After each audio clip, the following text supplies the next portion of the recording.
So today on the pod, we have Peter. We're going to talk through some of the differences between Taiwan and the New York startup scene, talk about some really powerful tools for entrepreneurs in peer groups, such as EO, Entrepreneur Organization, that all three belong to at some point, and share some of the best ideas at other startups or potential startups that each of us has seen out there. We talked about the newsletters we subscribe to that we find most valuable or least valuable and most distracting, and how to waste time in a startup, how we've seen entrepreneurs or how us ourselves as entrepreneurs have wasted time along the years that we could have better spent elsewhere in our companies. Let's dive in. The water's fine, homie, jump into the deep end. Sow it, you will reap it. We talking how to start it, how to grow it, how to keep it. Take a deep breath. You are now rocking with Founder Secret. Peter, welcome to the pod. So Peter is Romanian, like somebody else on the pod. We actually share the exact same birthday. Is that true? And he introduced me to EO, which we've talked about on the podcast. Peter's a serial entrepreneur, and we met, and now he actually doesn't live in New York anymore. He left us for Taiwan, which he was just telling us how much better than New York it is before we They started. have better coffee. But a place to start, I think, is EO. Maybe, Peter, you could share like why you joined EO and what the value brought or doesn't bring anymore for you, and Taylor, I could weigh in because I think that's a useful And what is it? tool.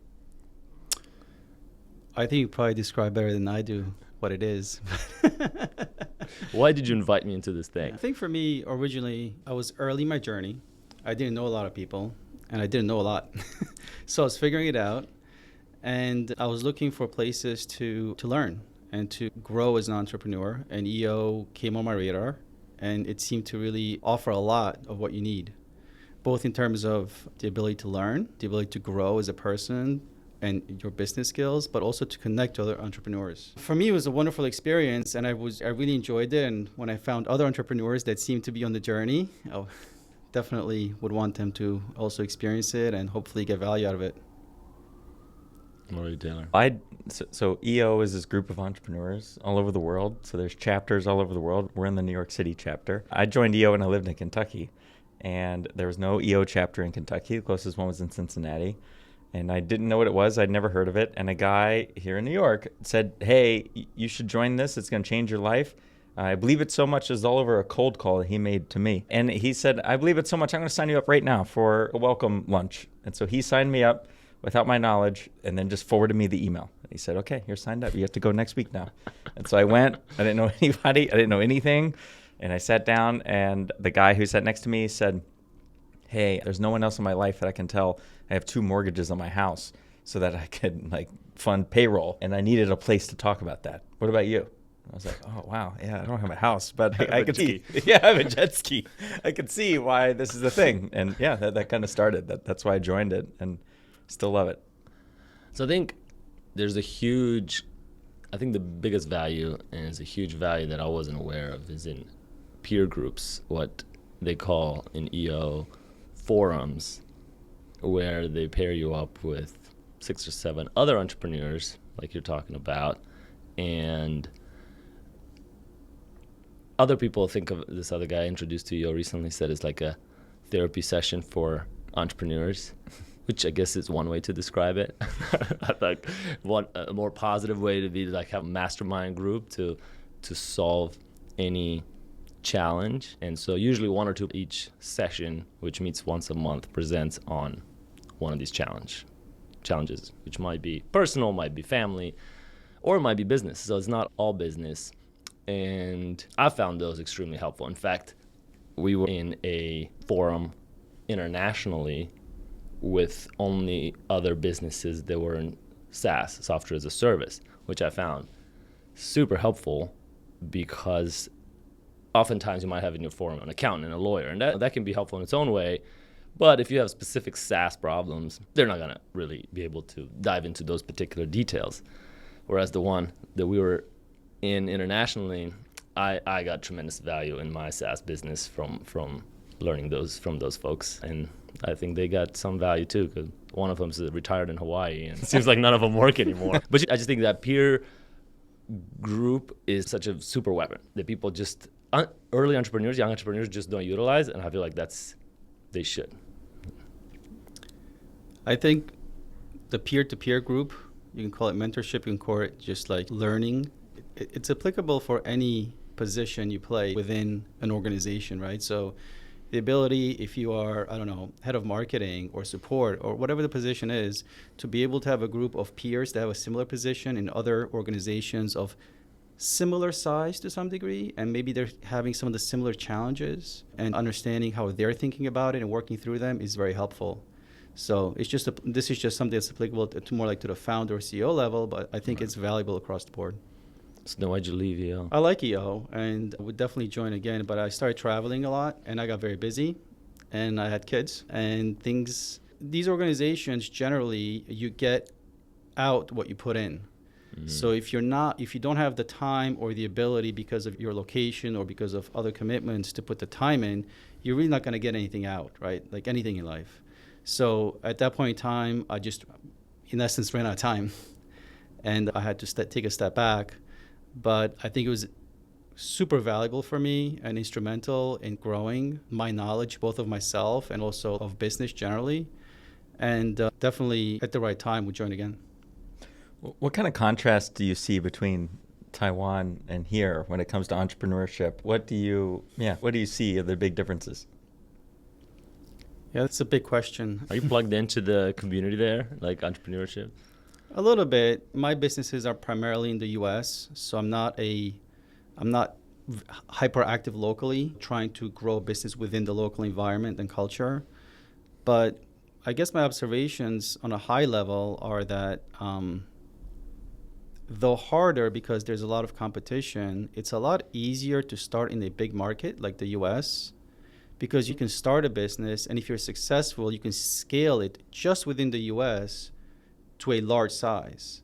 Versus if you're starting a country that's got approximately 24 million people, regardless of what country it is and how wealthy or poor it is, you're going to have a ceiling. So therefore, very early in your like incubation period, you have to figure out whether you're going to be able to go international. And that's much more difficult when you start out from a small place and then having to go out into the world at large to expand. And that impacts a lot what your access to capital is, what your access to other sort of founders or co-founders are that really want to scale something. Because unless you are able to go international right away, you're much more limited in the capital you can raise and the kinds of things that you can go to market with. Yeah, it's really also applies to Romania, right? It also has about 24 million people. And actually one of our team members, an engineer, was just giving me a list this morning of reasons he's looking to leave Romania and come to Canada or the US and start a business. He feels that the optimism here is better and the culture is more driven, whereas he feels in Europe and in Romania, people put you down if you have ideas and they crush your dreams. And I try to tell him you can start a business in the U.S. from Romania, but he was like, nah, the culture isn't there. You can't. It's too hard.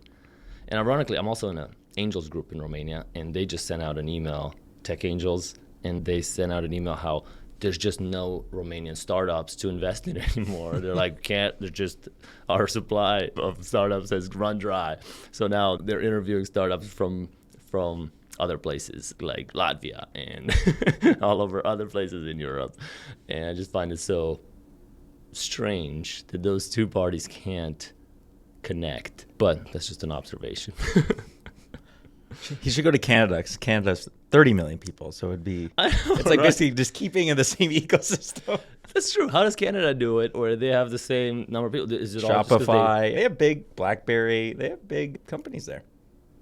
It's also easier to immigrate to. It's easier to move to San Francisco or New York from Canada. Or you mean into Canada? No, from Eastern Europe or someplace. It's just generally easier to immigrate to Canada, I think, at this point in time. I was thinking of an idea to how to help those businesses there, like to start a business here. Is that an opportunity to enable the sales and the structure to be done here, but the talent, engineering, product to be there? That's a good question. If you think about it, it's been done the other way a lot, meaning just think about Apple, right? It's all just the little label on the back, right? I think it's designed or engineered in the US or California. The supply lines are across the world, right? So meaning it's like where it's incubated, and maybe the go-to-market strategy and the design and so forth is done here, but then a lot of the, whether it's software, whether it's hardware, how it gets built somewhere else. So the question is, can you go the other way? And I think it's harder. It's harder because, in essence, you have to serve your market, and the U.S. is probably the largest consumer market at the end of the day. So you have to be close to it, so you have to understand it. So you think about de-risking a business in the early days and really doing that sort of a lean startup approach in terms of really figuring out product market. I think it's a little bit easier to do it when you're close to your market, to your target market. But there's success stories of companies coming out of those countries and doing well. Yeah, I don't know. I think it's a potential to help these companies out and have a percentage of the ownership. They retain majority, build the product, and I think the sales part in the US will become more commoditized. That's my bet. All right, what topic you guys want to tackle next? Go down the list. So now that you're have a little more free time, is that true? Do you have more free time? I say I do, but I don't feel like I do. You're an entrepreneur. Do you have ideas? Like, what's the best idea you've come across, whether it's just your idea or other person's idea, or maybe a company that already exists and is on their way?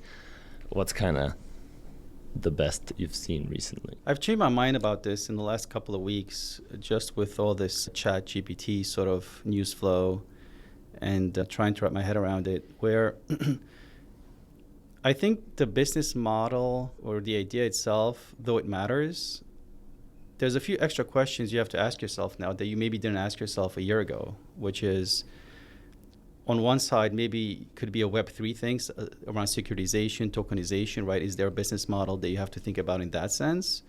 Or if whatever your idea is, how does AI, whatever you want to call it, affect it and change your industry over time? So in essence, like any idea you look at now, you have to put through a bunch of like additional filters, where I feel like a year ago, maybe I wouldn't need to do that. The way I'm thinking about it now, it's almost like it's a very disruptive place. It's almost like a shift, right? Where in the past you would take brick and mortars and bring them online, right? And then at some point, stack shift where software was like the high value thing. Maybe in the future, software isn't the high value thing anymore, because that's going to get commoditized the way the data center got commoditized before it. And then what becomes really valuable, and what does the business model look like when you have to maybe create a business model, a moat that is maybe not as R&D intensive. So, because I come from a software world, that's why I'm thinking about things that you have to build and innovate over time. I'm in a place right now where I'm just looking at it. I'm trying to wrap my head around it because I feel things are changing. So there's like shift happening the way it happened maybe about 10 years ago and then also about 20 years ago. Wait, so can you pick one particular idea or business that you have been impressed by? It's not something I'm involved with in any kind of way, but I'm really fascinated with the idea of what a securitization or tokenization can do for any kind of asset, whether it's real estate, whether it's a cruise ship, or whatever, right? You can really fractionalize things so easily right now. So I think as long as the regulatory environment supports, it's going to really change access to those types of investments, and then that's probably going to also impact the valuation on those types of investments, because it's going to unlock a lot of different capital that can go into those. And there's a lot of innovative products you can then build on top of it. So that's an area that is interesting to me, but more as a consumer, not necessarily a builder. Why not as a builder? I think if you go into those particular markets, you have to have strong domain expertise into the thing that you're going to look to build, whether you're trying to do something with AI or whether with tokenization, for example. If you're able to come at it from a point where you have experience in a particular industry and you really understand it well, and you understand how it's going to get disrupted over the next couple of years, and you can be the agent of that change, then you can carve out that niche potentially with your domain expertise along with these new technologies. And yeah, generally those businesses don't scale as much as a platform business, but let's talk about, I don't know, let's say these new machine learning models. Realistically speaking, how many platforms are there going to be that you're going to build on top of? If we think about, say, cloud, right? There's 2-3 big players, right? AWS, Azure, Google, and then a few other ones, but maybe not quite as large. So you're going to have a few large platforms, and realistically, not many companies at all are going to be able to replicate that in terms of investment to get there. So you have to build on top. So then you have to bring something else, whether a particular proprietary data source or a particular domain expertise that's unique to them, or something that's unique that can create value on top of these platforms. So that's how I'm trying to think about it. I don't know if it's right or wrong, but that's the general framework right now. What do you think, Taylor? I think that I remember 20 years ago. So when Google first came out, I think a superpower was how to frame questions to Google or any search question or any search engine and get the answer you want. And that was a skill. And that's still a skill today. I Google hundreds of times a day probably. And just by doing these things over and over again, one gets, I think, quite good at it.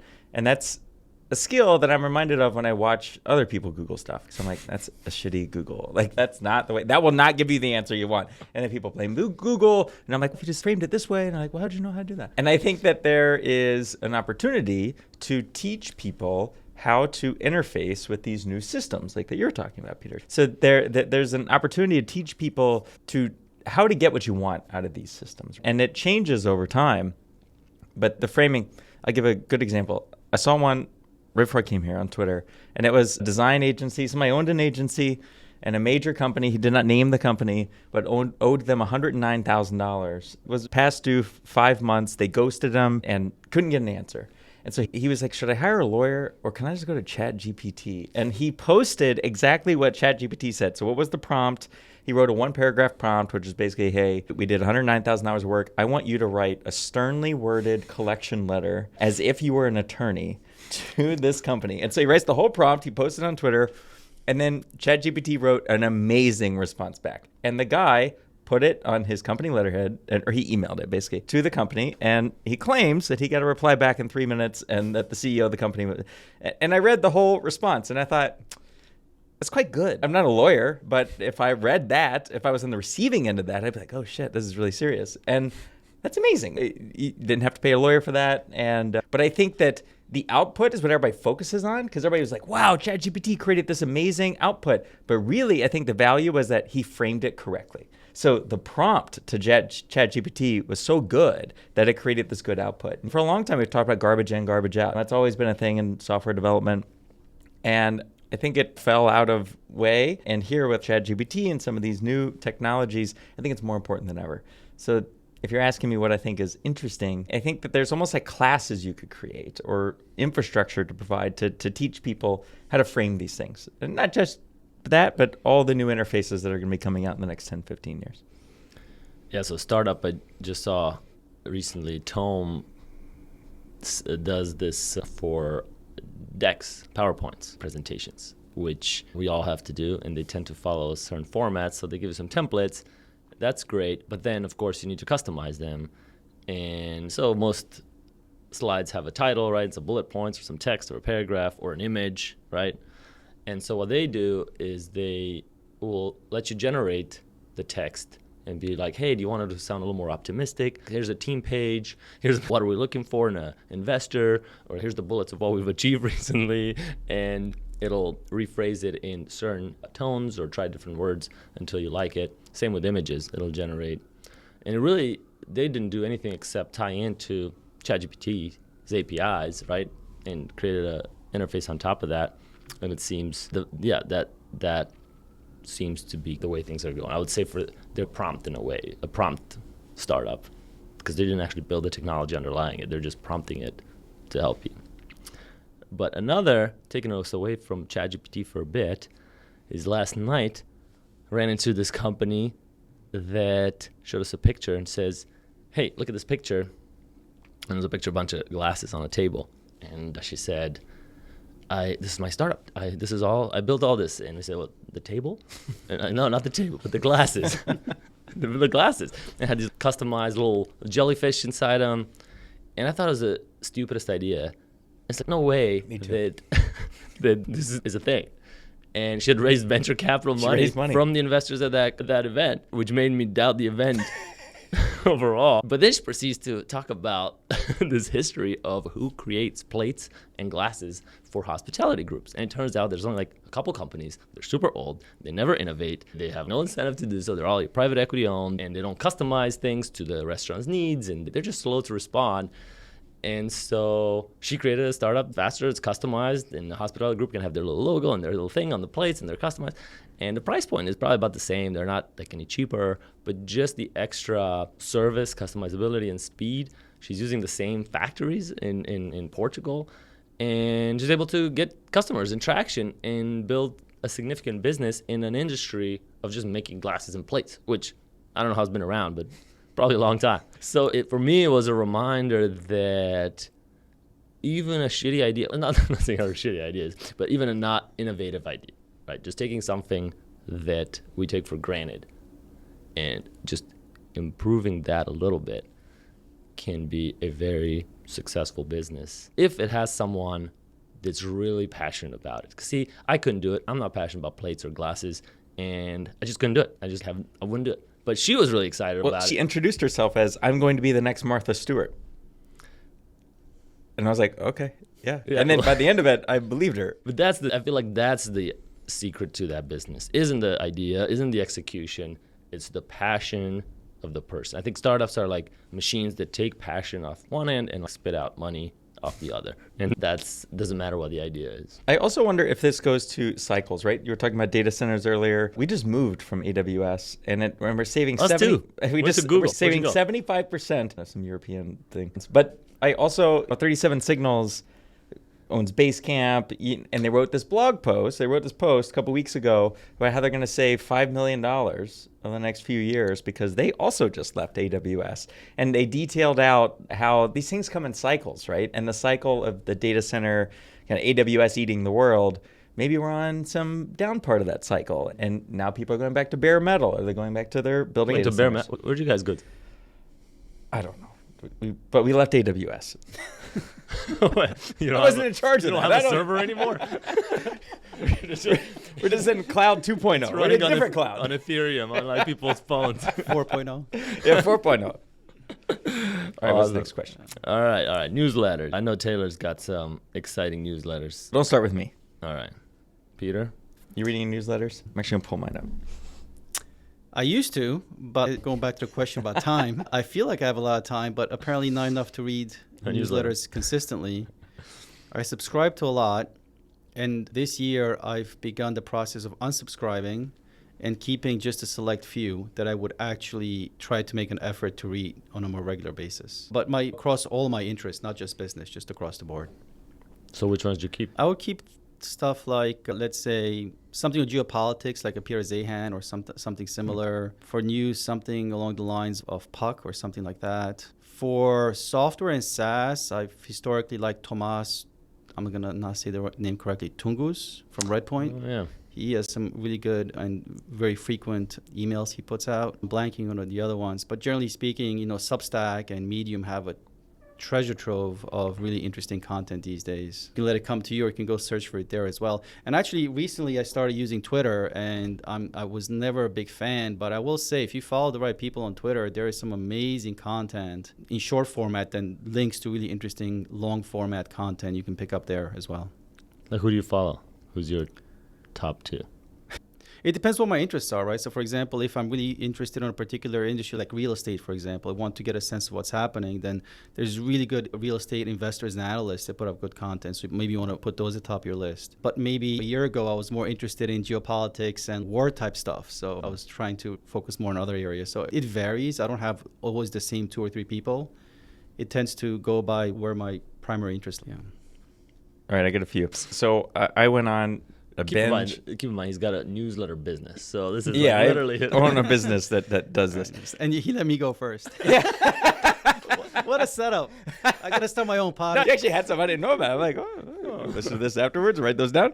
I subscribed to tons of these, but some of the ones I've recently subscribed to I think are very interesting. TLDR AI. So this is a daily email, and it's all about AI, and they summarize they get this like daily update, and it summarizes some things going on in AI that I don't hear elsewhere. And I think that's very interesting. So they'll tie in AI. There was one yesterday or today about how AI is being used in the medical world. Like we think of AI in a lot business sense, but how is AI being used in medicine? Subscribe to The Hustle, a classic one. There's a guy, Mark, I'm going to butcher his last name, but he writes Power On. So he writes for Bloomberg. Subscribe to 2 Bloomberg columnists. Matt Levine, who we've talked about on the podcast before, huge fan of Matt Levine, who writes about finance and in an interesting way. And then this guy, Mark, writes about Apple. So he has deep connections into Asia around what's going on with Apple. So he was the one that leaked a couple days ago about how he's the one who wrote about the Apple Watch maybe having this glucose monitor that does not pierce the skin. And he wrote in depth about how the teams are structured in Apple, and he somehow has access to these people, and he writes about it in a very clear way and an interesting way.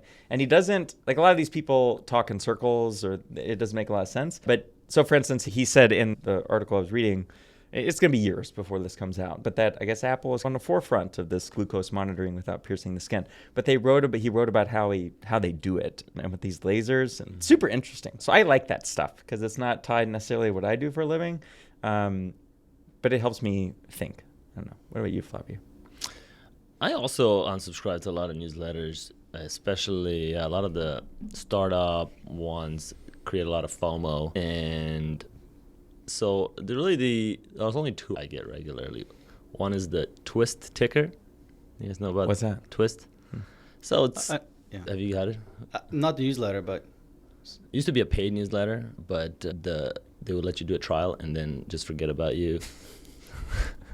And it started by this guy named Jason Calacanis, which is a guy that did a polarizing sort of figure in the startup world. But the newsletter is good. So what is it? It's mostly about news from startup land. And the other one is strictly VC, which is VC deals that happened yesterday. And These feel both about FOMO. yeah, maybe I should not subscribe now that you mentioned it. You're right. All the deals you missed out on yesterday. I'm going to 0 and subscribing to TLDREI. That's all I'm doing. Benedict Evans is another interesting newsletter. Yeah. Oh, what's that about? I think technology generally, but he has a more, it's not just tech driven, it's also like around social impact. I don't know. It's broader. It's interesting. You guys do any Substacks? Do you follow any Substackers? I do, but I couldn't give you any names right now. Or Medium. What's the place people post these days? Well, there's paid ones on Substack. I paid for a long time for one called News Items, which was I found out about it from Fred Wilson. And so his blog, and I've subscribed to that for a long time. And he wrote that there's only one newsletter he pays for. And it's called News Items. It's a Substack, and it costs $10 a month. And so I paid for it for 2 years or something.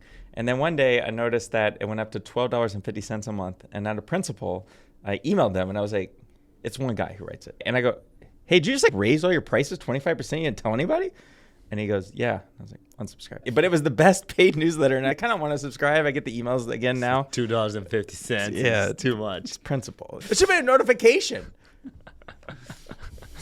Oh. But it's a daily newsletter about geopolitics. He spends all day like crafting his newsletter, comes out at 6 a.m. And it's had really interesting stories. I'm going to go home and resubscribe. But it had really interesting stories that I wouldn't read elsewhere. And that's what I'm really going for. Because I get so much tech, I think probably like both of you, we're just drowning in tech. And I'm interested in what else is going on. Also, I want good news. And he was very good at that. Like he'd post interesting, just things that are happening outside the U.S. too that I wouldn't have exposure to. It's very good. Called News Items. Ooh, I also subscribe to the Daily Snacks. You know about the Daily Snacks? They're a podcast too. They got bought by Robinhood, but then they spun back out and renamed it the best one yet because Robinhood owns the Snacks name. But that was a daily sort of top 3 news, financial news. That their whole spin was to be more millennial friendly, like news that you wouldn't necessarily think about, or an interpretation of a key news item you wouldn't think about. So they were pretty good. Yeah, and I think the challenge in this business, and then on the AI side, less on the journalist side, but challenge that if you subscribe to like The Hustle, and there's one called 1840, there's a bunch of these, and you just read them each morning brew, they kind of have the same stories. Like they're covering the same stuff. And so what's the unique voices between them? Maybe they tell them in a slightly different way, but the stories, yeah. What's next, Flaviu? We got productivity hacks or how to waste time in a startup. Let's do that one. Yeah, this came because we're thinking of talking about how to best use your time. But everybody talks about that, right? And so I think the more pertinent advice is what we see when we see entrepreneurs really wasting time. Here's an example. I think I have some friends very early in businesses right now. You all do too, I'm sure. And if somebody's unwilling to give money, that's what. In other words, I'm not talking about investors. I'm talking about if you're selling a new product or if I'm selling something new. I tell our sales team all the time, I don't care about your feedback. Not my sales team's feedback, but the people who like do trials with us or all this.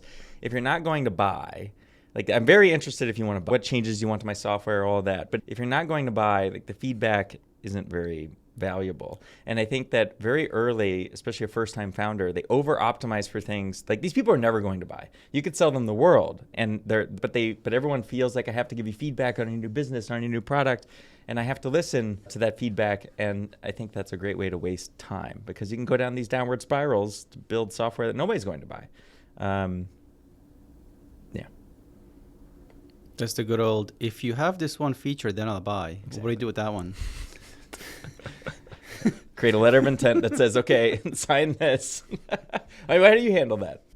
Yeah, I think everyone has a different way to tackle it, I assume. But for me, it's just if you're in SaaS, for example, then you're selling to a group of people, not just one. So you have to be really careful with your roadmap. And if it fits and if it doesn't, and it's as simple as that. Is that what you tell them? This doesn't fit. I'm not sure exactly what we tell, but we've gotten more disciplined over the years. In the early days, you're just so eager for new business. You tend to do everything and anything for anybody and everybody. And then you're just like a little hamster and you wind up going nowhere. So you have to keep your vision. You have to keep the roadmap according to your vision and take the input in, but it has to fit with where you're going to. And it has to be valuable. Ideally, in the early days, it has to be valuable for all your customers if you're going to build it, not just one. But I guess that's a very general answer. So how do people waste time? Let's see. I think making a deck, really perfecting it. I know a person that spent the last 6 months perfecting their deck before they like show it to somebody. They hired a designer. Designer had feedback, then iterated. They didn't like that. They changed like some word. They changed the slides. It's a 30-page deck, and a potential customer still hasn't seen it. And we're thousands of dollars spent.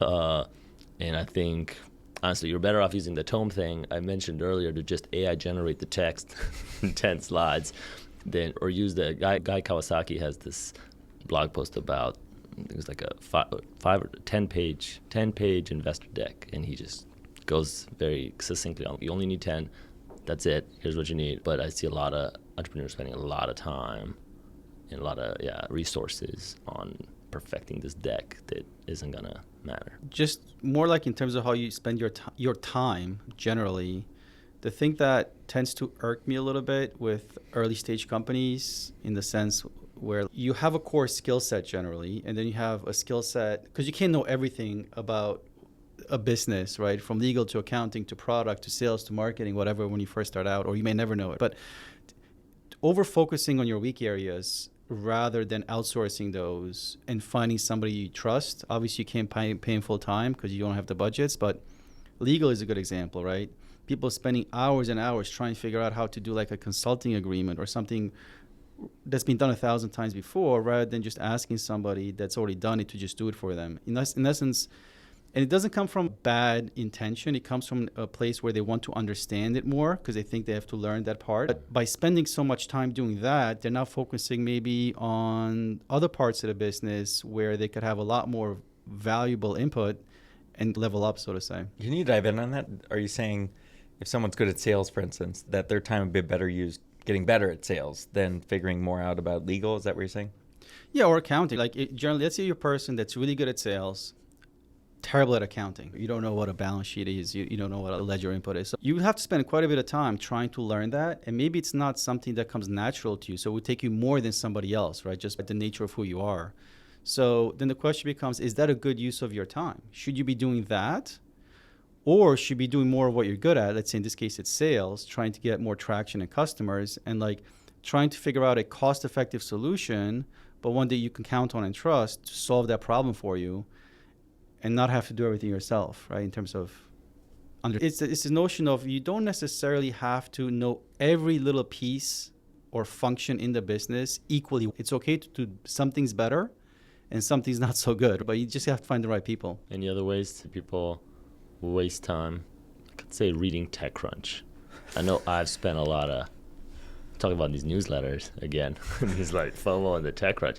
I remember spending a lot of time looking at all these other companies in our space that they were doing so much better. And it's not just the time reading, that doesn't take very long, but I think it's the mental weight I add in my brain now that it's the back of my head is like comparing myself to this other fictional story that somebody wrote on TechCrunch, which may not even be real in the first place. So I found that extremely counterproductive for myself, and I think it happens to other entrepreneurs too, because can't avoid it. Like I told you, I'm trying to avoid it, and I'm still getting 2 newsletters that are about this stuff. Yeah, you can easily spend too much time looking into the outside world because there's just so much content to consume. You can consume content all day long. Therefore, you're not focusing enough internally on the things that you can control and grow. Yeah, that's a good point. What else on the list? There's nothing. This is it. Cool. Appreciate you coming in, Peter. Yeah. Thanks so much, Peter. Good to be here. Good to be here. Thank you for rocking with the homies. Taylor, Trusty, and Flaviu. Seize the day, own it. Until next time, hold it down, hold it down. Hey.